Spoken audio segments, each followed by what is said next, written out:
Hi, I'm going to give you an analogy about going to the top of a 30-story building.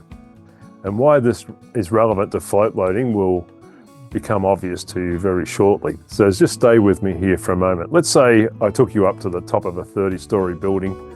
There's no balustrade, and I said to you, look, you have to walk over to the edge and stand there. My question is, would you do that? Now, some people would, and some people wouldn't. And some people would say, well, maybe if you held my hand, I would go over. And so let's say you're the sort that says, okay, I'll go over if you hold my hand. So a trusted friend's got your hand and over you go. And so when you get over to the edge of the building and you're very, very nervous, and then the friend says, okay, let go of my hand, and takes the hand away, and they walk off, and you're staying there at the edge of the building, and you say, don't leave me here. But that's what we do to horses.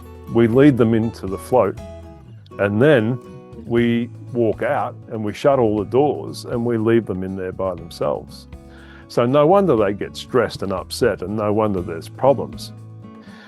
Now, going back to you, if you're up the top, let's say I know you're very, very nervous. And so what I say to you is, well, let's make a deal. Because you have to be able to have this skill of going to the top of the 30-story building and walking over to the edge. But the deal is, let's do one step at a time. Let's make sure you're reasonably comfortable. Now, I'm not going to expect you to be perfectly comfortable or perfectly relaxed, because that might never be possible. But let's say you're relaxed enough where you could take one step forward. And so you do that.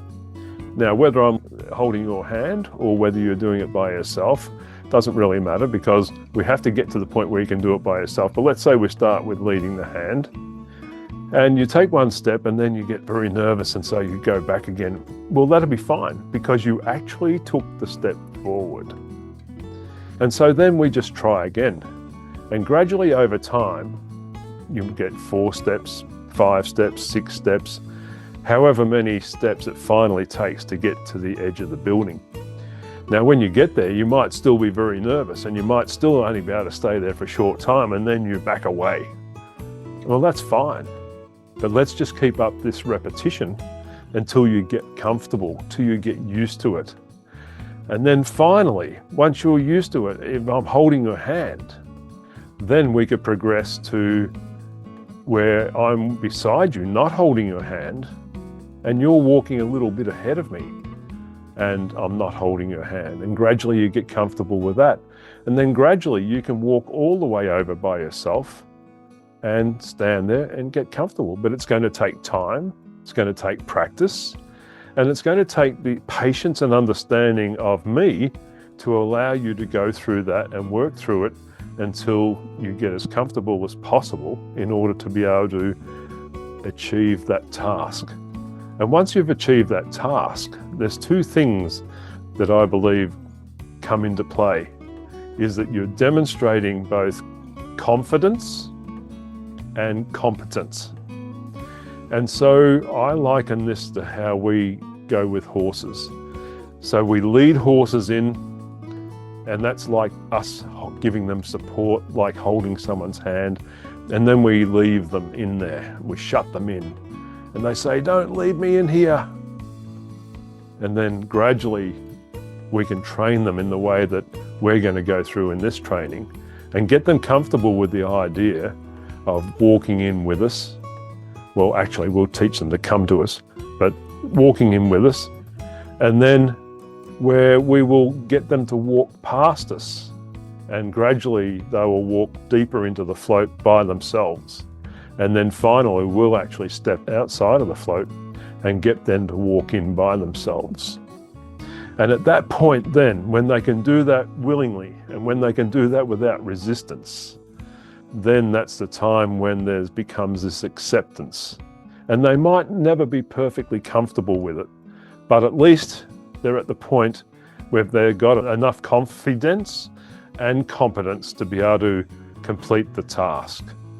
And so we need to get them used to the float, get them used to doing this, get them braver, at doing it, just as I would have to do with you up in the top of a 30-story building to get you to walk to the edge by yourself and have that confidence. Now, you might have a better analogy. If you do, let me know. The other one to me was like going underneath a home or a house. You know, in the old days before concrete slabs, when they were up on stumps and you could crawl in under the house. How many people would really like to do that? I didn't. And I've got a big phobia about those sorts of, I'm getting better at it because I've worked on myself, but I've got a bit of a phobia about those sorts of spaces. I can't stand watching movies where people are locked in like coffins or caves or anything like that. And that's because when I was about 3 or 4 years old, I don't remember the exact age, but what I do remember is going to my cousin's place on a farm, and there was a haystack, and my cousin had built some tunnels in under the hay. And so my brother, who was older, and my cousin, who was older, they locked me in there. And I was terrified. And even me telling you now, I can feel those emotions come up. And so, you know, when you look at horses and the fact that they get taken into this float and then get shut in, and even worse now, these days, most of the floats have doors or canopies at the back, and so they're completely enclosed in. And even just the other day, I was doing a horse and the window at the front was totally frosted, so the horse could not look out at all. And the poor thing was terrified of being inside the float. So the owner's changing that window. But anyway, the horse, you know, we did get the horse going and did get it settled, and it was fine, but it takes that repetition for them to get brave enough to get used to it and to get their confidence up, and then they can demonstrate their competence. All right, hope that helps.